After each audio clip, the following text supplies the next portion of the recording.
Hi, Mom and Dad. Just calling to say hi and telling you like this is crazy. I'm working right now and it's going nuts outside. It looks like this is going to be the first time we have a hurricane or maybe get the remnants of it, but I'm going to show you guys right now. So I'm going outside.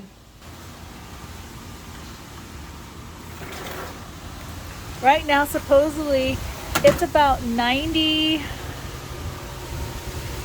It's about 95 degrees out, but it doesn't feel like it, but that's what they're saying.